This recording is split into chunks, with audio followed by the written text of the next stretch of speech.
Hello, Doug, and thank you for tagging along on the SaaS playbook today.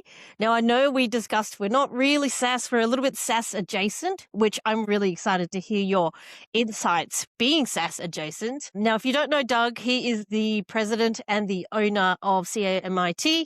So there's going to be a lot of fun discussion topics that I'm sure you're going to want to pick Doug's brain for because he comes from an absolute wealth of knowledge. So without further ado, Doug, give us a little bit of insight as to how you got to IT Solutions in the first place.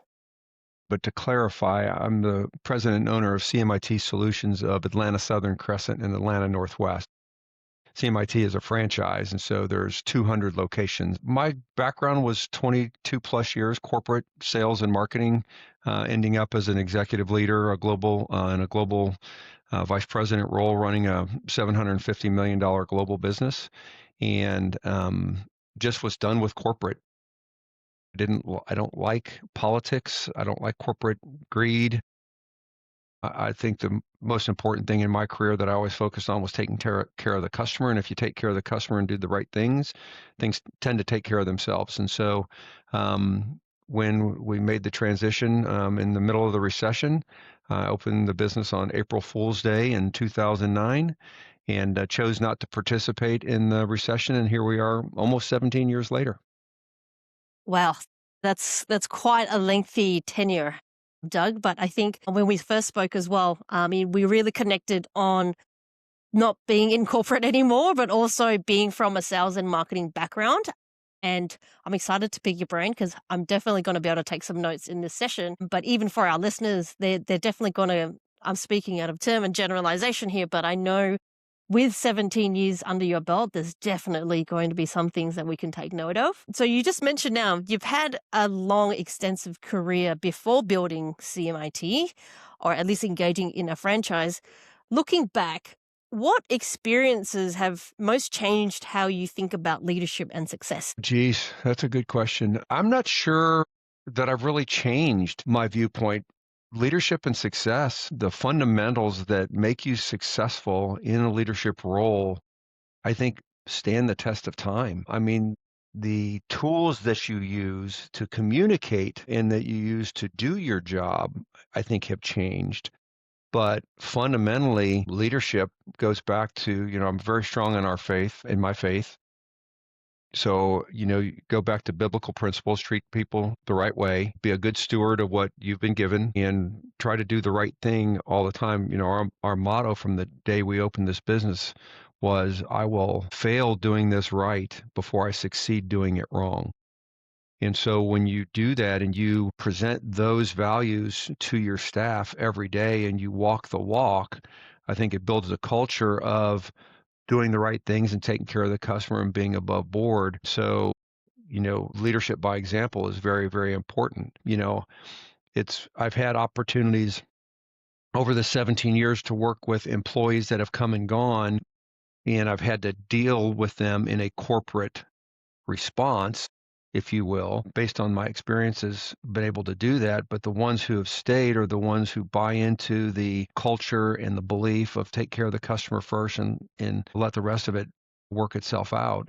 So, we've got a different culture. We've got cats in the office. We have dogs that come into the office. It's a family business. My son, my daughter, my wife are all in the business now. We started this business when my kids were in middle school, and now they went and worked elsewhere. Now have come back into the business at their choice. So that's always, Dr. Jordan Peterson said the ultimate compliment a parent can get is when their adult children want to spend time with them. So I've done something right, but I'm old school, so I am very consistent. You don't ever have to guess where you stand. And so being honest, but being polite and professional when you communicate with your staff, I think is important from a leadership standpoint. I'd like to sort of point out that you, along with a few other leaders and founders, have actually said the exact same thing. And I'm very interested to understand that culture, first and foremost, has been the first response for a lot of founders and leaders in this space. And I think that is a testament to more so who you are as an owner or a founder. Because if people can see that through you and you live and breathe it, And especially if from your family members who are in the business as well. It is one thing to be a great leader, but it's another thing to have your children and your wife work there, and they also employees can see that it exudes from most likely your family members as well. Yeah, and So I've had to have tough conversations. My son, for example, he's now my partner in the second location, and we have a staff meeting on Monday morning, and he was showing up on staff meeting and just wearing sweatshirts. And so after like the second or third time, I said, "Hey, just want you to think about something. You're an owner now in this business, and you're representing us, you and me, and our brand. Do you think you should be wearing a Clemson sweatshirt on the staff meeting when everybody else is in a CMIT shirt?" And he's like, "No, probably not." I'm like, "Okay." So just you want to you plant help that them, seed. yeah. So you help them think through the process. It's like I'm not, as opposed to me telling him, "Hey, you need to wear a CMIT shirt. You're an owner. How do you want to be, viewed by the staff? Do you want to be an owner? Then you need to act like an owner, Mhm, right?" When we have deliveries that need to be made, I've gone out and I can't fix anything. I said I'm a sales guy. I can't, from a technology I can't do anything, but I can go break down boxes. I can go take trash out. I can go move, old equipment that they're pulling out. So when I can do those things, I go do those things when we're busy to show the team that I'm not asking you to do anything that I'm not willing to do myself, but I can't do the technical stuff. So I'll do the stuff that I can do, like delivering, boxes or taking trash out and those types of things. We didn't even have a cleaning service in the office for a while, because we had fired one and we couldn't find another one. And so I was going in on the weekends and cleaning the office. One of the guys was like, "Do you actually clean the office every weekend?" He's like, "Well, why?" I said, "Because it needs to be done. mhm, So mhm. I don't want you guys coming into, I mean, we got 10 guys in one bathroom, and, I'm not leaving that for 3 weeks." Right. So you do what you have to do as the owner of the business, and they've seen me do that. And when one of the rewards we did was, if we have a month where we have two customer service surveys that go out, and if they get a perfect month on both surveys, I cook dinner for them. And so when we did that the first time, I brought filet mignons and baked potatoes and sauteed onions and salad, and I brought it in, and they're like, "This is filet," and I'm like, "Yeah, you guys had a great month." And the office is 10 minutes from the house, so I cooked it and took it to the office, and then I served them.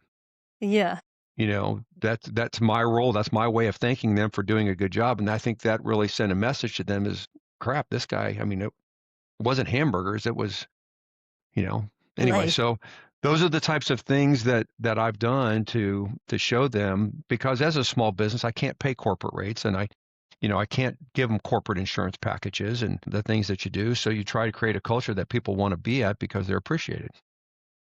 I think how you've sort of hit the nail on the head there where you said you've essentially just broken down how you provide the environment and you drive that culture. It's because what I've just heard just now is you're almost like Papa Doug within the workplace, right? You're cooking for them, you're serving them, you're cleaning after them, and it's really like having a baby, but just there's plenty of them to deal with. Yeah. But I think they truly, when they see a leader leading by example, I think that's when it really hits home because people can say it, but unless people act it out, I don't think that, and people aren't silly. They can just sort of deduce like what you say and what you don't say and who you truly are as a business owner. So I'm really glad, but feel free to send some filet mignons down to Australia, Doug, because we'd appreciate that as well. You talk about you've talked about the noble purpose in our previous conversation within sales and business. When did you realize that focusing on helping customers, not chasing outcomes, was actually your competitive advantage? That goes back really a long time ago when I worked for GE, and under Jack Welch, worked there for 10 years, and everybody was always trying to game the system. It's like, I'm going to have a big year this year, and then I'll tank it next year, and then I'm going to have a big year to try and maximize their bonuses and play all these games. And I think part of it is my athletic background. You just want to be consistent, right? Because the best players at the highest levels, and I was fortunate to play at a very high level, are consistent. And so my goal was always just to do my job every day, because God calls us to be the best we can be and have faith that He'll take care of the rest. And for me, life is really simple in that regard. So my job is to be the best that I can be every day and have faith that he'll take care of the rest. So whenever I was confronted with something and one of my managers pulled me aside and says, "You think about things differently than most salespeople." Because I never looked at my numbers. I never tracked my numbers. We would have these calls and they would be like, "What are your numbers?" I'm like, "I don't know. I think I'm up." you know. But in now 39 years, I've never missed a sales number in 39 years. But you set reasonable goals and then you do the right things and then things take care of themselves. And so I would say probably when I was at GE is when I realized, that's weird. I wonder why because I always thought everybody thought the same way. And I would run into these people. I'm like, why are they that way? And my dad pulled me aside and he said, "Son," he said, "just let me explain it to you this way." He said, "You connect the dots differently than most people do." And he said, "That doesn't mean you're wrong. It just means you're different. And so when you think everybody else knows what they're doing, a lot of them don't. It's not because they don't want to know what they're doing. They just don't connect the dots the same way." So I just kept doing what I was doing then and trusting my instincts and trying to do the right thing. We're not perfect. We make mistakes, but it's how you respond to those mistakes and how you take care of the customer and how you overcome that adversity when challenge hits. We started in the middle of the recession, for crying out loud. On April's Fool Day. On April Fool's Day. On April Fool's Day, that was my way of saying I'm not going to participate, right? I'm a smart aleck, so screw you, recession. Here we go. Let's see what we can do. And literally this morning, I was out there and I told my wife, because she was like panicking because we had the two kids in middle school and she was a stay-at-home mom. And she's like, "You're going to do what?" And I said, "I just feel called to do this." And I told her, I said, 17 years later, I said, "Do you think I made a good decision?" So we just won a big award last week or 2 weeks ago. We were very blessed. MSP Success Magazine named us the Titan of the industry for the Southeast region of the United States. And so it's just, we're just blessed and, we're just going to keep grinding. Also, congratulations, Doug. You slipped Thank you. that one under me. I was like, hey, I'm not going to know unless you tell me. But I think hard work pays off. But also, what you said earlier is salespeople, I find, at least in my experience, find it hard to be consistent. And that's probably touching on what you said earlier. Is if you're not doing the right thing in the first place, if you're playing games where you're sandbagging your numbers so you can get a bonus and then not the following month, I think it's a tribute to your longevity within this space, because 17 years is no feat. Winning, having a family within your business who are happy and healthy is no small feat, but also winning awards still to this day is no small feat. So I'd like to commend you on that, Doug. Yeah, And thank you. it's an honor to have you here, because not oftentimes are we going to bump shoulders or meet virtually and actually unbreak that all and sort of connect more on a human level and a human aspect. And I feel like if it weren't for this podcast, maybe people wouldn't have known about what you were doing prior to CMIT Solutions and having all of these like really nice additions to what you actually do and how you treat your staff members. Yeah, and Now, if I want to add, because one of the big struggles that salespeople have, and my dad told me this a long time ago. He said the difference between a good sales rep and a great sales rep is about that much. He said it's really not that much. And he said, and usually what it boils down to is the great sales reps deliver bad news equally as effectively as they deliver good news. It's really easy to tell clients and tell people good news. I'm going to save you money. I'm going to give you a discount. I'm going to deliver early. Everybody, that's easy. Anybody pretty much can do that. But when a shipment's delayed, when a server goes down, when something happens, when you have to do a price increase, when something happens that you have to have that hard conversation, that's when that separates the wheat from the chaff, right? Because that's hard for some people. That a lot of people don't like. A lot of salespeople like getting yeses. They don't like getting nos. And that's why I think you find a lot of athletes in sales, is because most athletes realize that you only have to be successful 30 or 40% of the time to have a good career or to be successful. And so they're used to overcoming no's. But that's really the difference. And I think, in the IT space specifically, a lot of people are technologists. And so they want to go focus onto the product and the technical details instead of the outcome and the challenge. and how to get around that. And so that's where I think, in the IT space, a lot of people struggle with sales is that they don't want to deliver the bad news. They just want to go to, oh, well, yeah, but look how nice look how fast it is, look how sexy it is, and look how many, algorithms it does to prevent this. And, it's only $400 a seat, right? So those are kind of some of the things that I see after having been in this industry so long that a lot of people struggle with on the sales side because they just don't want to deliver the bad news. They're really good at delivering good news, but when bad news comes up, there's crickets. Or it's like, "Hey, can you do that?" "Oh, hey, can you do that instead? Can you Yeah, deliver the bad news? Because I don't wanna have yeah, to, yeah. deteriorate my relationship with my client, Or perhaps." they'll send an email. Or I'll pick up the phone. I'll drive to the client. I'll say, hey, listen, we got to have a tough conversation. I'm on my way over, Mm, right? You cannot run from that fight because they may not like the news, but they can't not respect you for at least having the tough conversation. And I literally had a client one time, I've been rambling a little bit, but they called and he said, listen, we had to do a price increase. He's like, well, listen, I'm going to pray about this. I'm a deacon in my church. I'm going to pray. He said, but I think you're taking advantage of me. They were putting in a new software system, and we had to tell them that they needed to buy new servers. That the servers they had, this was back before virtualization. And the software company said, yeah, you can't use any of your servers. You need new servers. So we gave him a quote for servers. And he thought that I was screwing him. And our servers were like $17,000 at that time. And he was buying a $250,000 or $300,000 software package. And I'm like, here's the letter. I said, great, whatever you pray about over the weekend. I said, but I'm going to come see you. And I went to see him and I looked him in the face and I said, listen, I said, here's the email from your vendor saying you need 3 servers. It's not me, it's them. You're paying them $300,000. I'm charging you $17,000. I'm making about $3,000 on my deal. How much do you think they're making? Who do you think's screwing you? It ain't me. So I just to go in and have that conversation face to face and say, you want to fire me, fire me. I get it. But here's the facts. You make a decision. Unfortunately, the client stayed with us, and for about 3 years ago, they sold out. And now they're no longer a client. But I mean, they stayed with us for years.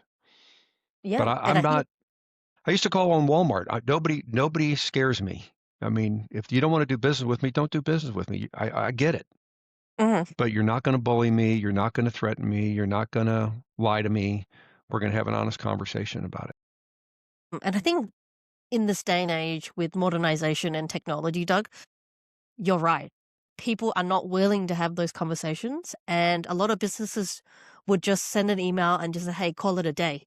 But therefore, the retention of client drastically changes over time because they can't have those hard conversations, right?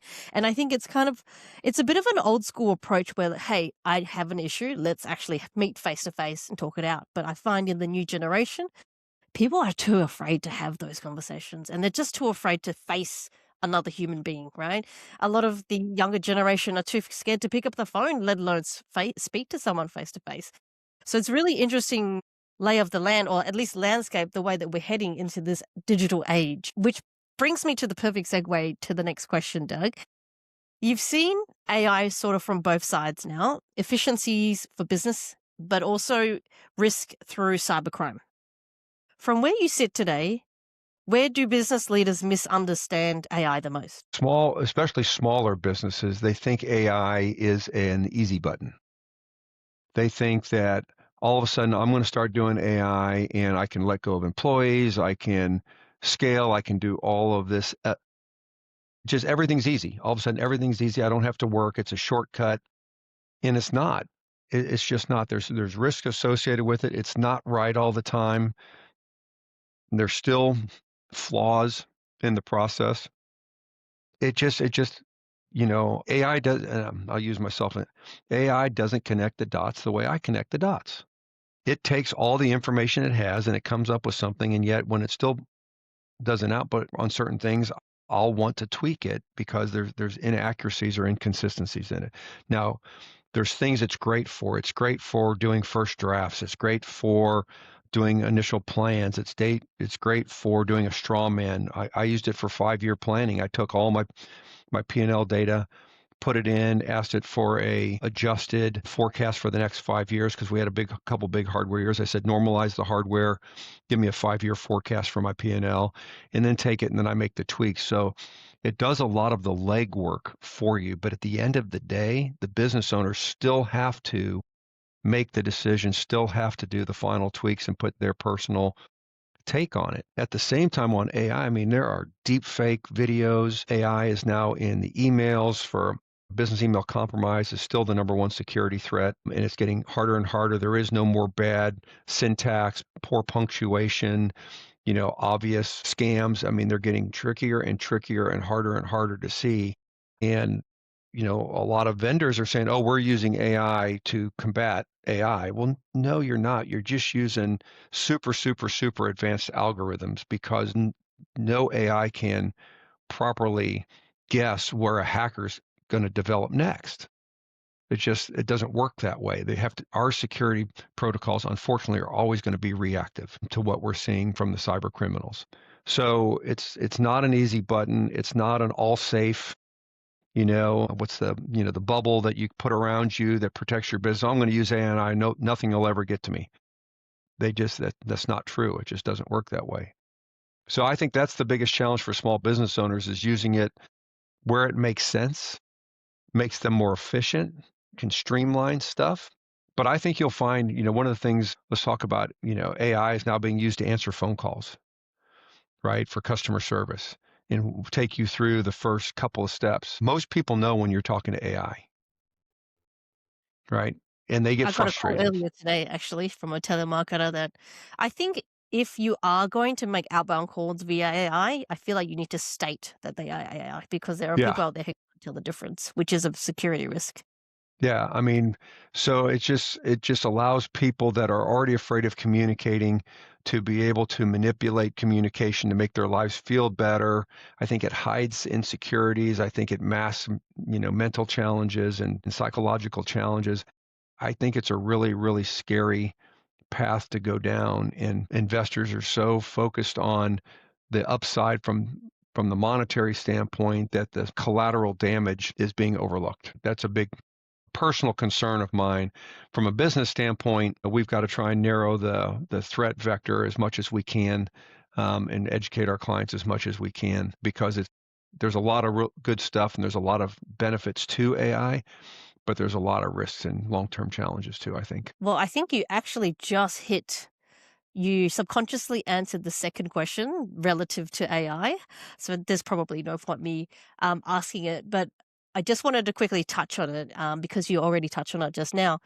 I mean, the real danger now is I find either not adopting, this is the two ends of the spectrum, business owners sort of seeing it as not adopting AI fast enough, so being with the fear of being left behind, or two, adopting it without the understanding of the risks because they're almost going too fast. What's your take on that? Well, let's use M365 or Office 365 as an example. Office 365 came out 10, 12 years ago. And there were people that in the industry, they're like, oh, yeah, we've got a specialist that's just doing M365 migrations, and everybody's going to move to the cloud, and servers are gone, and for Exchange servers are gone, and blah, blah, blah. And so everybody needs to do this now, now, now, now, now, now, now. Well, here we are 12 years later, and we're probably now on the downside of that bell curve as far as people adopting M365. But the platform has gotten significantly more secure. It's gotten significantly more usable.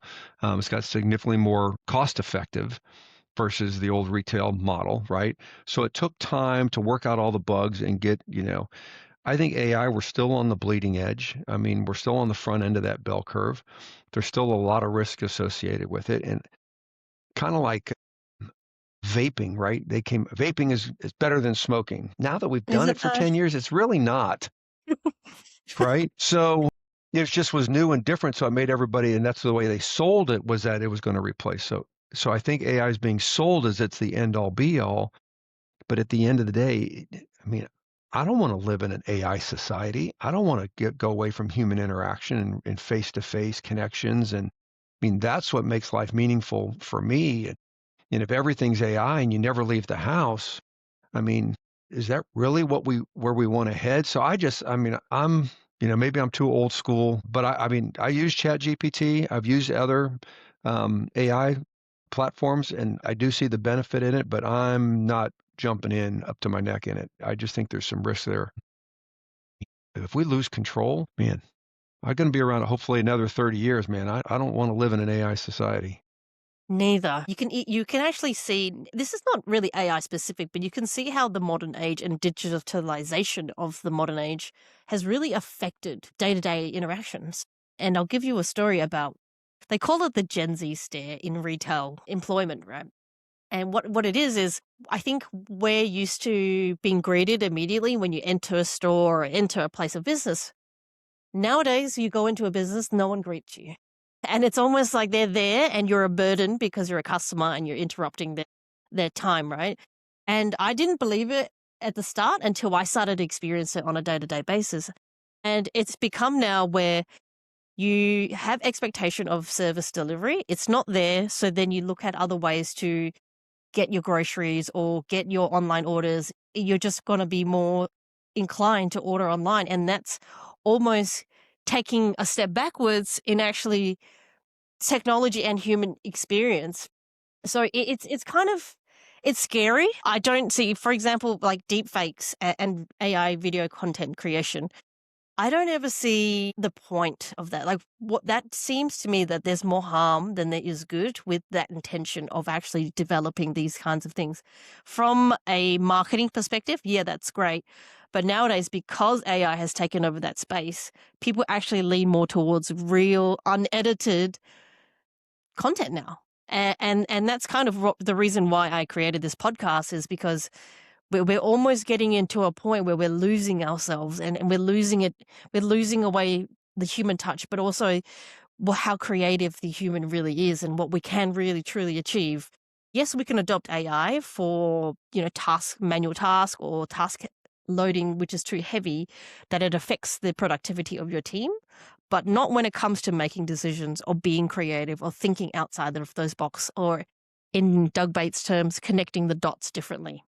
Yeah, I mean, well, think about the story about how ChatGPT was helping people, young people who were reaching out to it for help as a friend because it thought it was being supportive and responding the way the person who was giving it the inputs wanted it to. And there are some lawsuits going on and some issues where it actually helped contribute to somebody instead of sending them to get help, basically condone the path they wanted to. I mean, that's scary.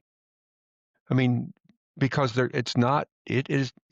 AI is designed to take the input that you give it and then give you back an answer. So if all you're right, so if all you're giving it is bad input and look at how polarizing our politics are nowadays.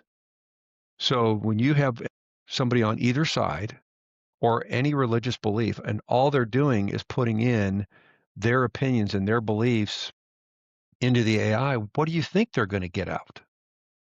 They're going to get out what they want. They're going to get out something that supports their views as opposed to maybe challenging them to think differently. And that, heaven forbid, people are wrong at times and people get misinformed. And when you have all this stuff on the news, depending on what you watch, I guarantee if you put everything from Fox News in and you put everything from CNN in, you're going to get two different answers out of AI. So that's just the way the system is designed. It will never be able to do the intuitive thinking and admit it's wrong, like humans struggle to do, but still have the ability to do. AI won't tell you I'm wrong. It won't tell you Awesome. I'm sorry after it talks some kid into committing suicide. It won't say, "Oops, sorry, I messed that one." My I mean, bad. yeah, right. So I do have one last question for you, Doug, before we wrap up the podcast. And if you were advising a founder building a service business today, what's one mindset or principle that would help them build something sustainable instead of something fragile? focus on the customer first. Mm-hmm. It's really that simple. We are a service business that IT is the widget. Focus on the customer first. And then there's a great show that I watched for a number of years, and I haven't seen it in a while, but it's called The Prophet. It was Marcus Lemonis it was his show, and he talked about and it validated everything I'd done earlier in my career. People, process are the same things to run a successful business. You have to have good people, you have to have solid processes, and you have to have a good product. So in the IT industry, there's a number of vendors out there. Everybody can build a stack, right? They're kind of interchangeable. So I can go get a bunch of products and have good products. Then I got to have good people and I got to have good processes. So if you do those three things and take care of the customer, you'll be successful. If you have bad product, bad process, or bad people, you won't be successful because the customer is going to tell you. Simon Cowell always says the audience always gets it right. So the customer always gets it right. If you can't keep clients, if you have high turnover, you're doing something wrong, and that's going to be your challenge. This day and age is we've actually overcomplicated business, and you've just really boiled it down into really three simple steps that a lot of people, or at least new founders, or at least someone who is in the market of building right now, would take a lot of value in, because with all the noise and all the shiny tools and all the features, it really is just those three things broken down, and that's the core pillars. And without one, you can't have the other. So it's almost like a domino effect. But then in some cases, you find out very quickly when something's broken because something else will give out. It's almost like a little formula, which is really interesting because a lot of founders and other presidents and leaders that I have on the podcast say almost the exact same thing, who have been in business for years and years and years. And they say it really is that simple: customer first, delivery, great service offering, but also customer retention via feedback loop, right? So it's a complete loop, 360, and that's how you build, and you build for sustainability rather than short term. Yep. Yeah, the industry, I think, the MSP space, when I first got into it, it's like, okay, I was listening to one guy at a conference, and he's like, yeah, 10% turnover rate every year is acceptable. And I'm like, Mhm. oh my gosh, I haven't turned over 10% of our clients in 17 years. If I had to go refill the bucket every year and replace 10% of my revenue, oh my gosh, especially because as a franchise, we have a limited territory that we can go after. I'd have been out of business years ago. And part of that is you got to pick the right clients when you sign them. You want to pick the right partners, and so you got to have a good vetting process and good instincts. Because if you pick the right people, then your turnover goes down as well. Because if you get somebody on price, that's an old sales axiom. If you get somebody on price, you'll lose them on price. If all somebody's doing is price shopping, if you get them on because you're the lowest price, you're going to lose them because somebody else is going to come in and cut you. But also, do you find that coincidentally, they're always the most problematic customers? What are the lowest? The ones that look for price? Yeah, typically. That's what I found in my experience anyway. Wow, that was really not a worth it experience. That's feedback. And it's not failure, it's feedback. Moving into the next customer, this is exactly what I want to avoid. And you won't know that until the process. Clients that understand value, not price, Correct. or appreciate value, not price. And appreciate service offering and Yeah. retention. Thank you so much, Doug. It's been an absolute pleasure picking your brain for the past half an hour. And I'm certainly going to take notes from this conversation alone, because if I want to build something that's going to last a minimum 17 years and counting, there's definitely some gold, and the kids say sauce now. It's just in this 30 minutes. So imagine if we had 2 hours together, who knows? You could probably write a book about it, Doug. I want to just say thank you so much for your time, Doug. You've given us so much to work with, and it's truly an honor to have your level of expertise and wisdom on this podcast. Well, that's very nice, kind of you to say, and very humbling. And thank you for having me on. This has been awesome. I always love talking about what we do. I've been blessed, and I like sharing.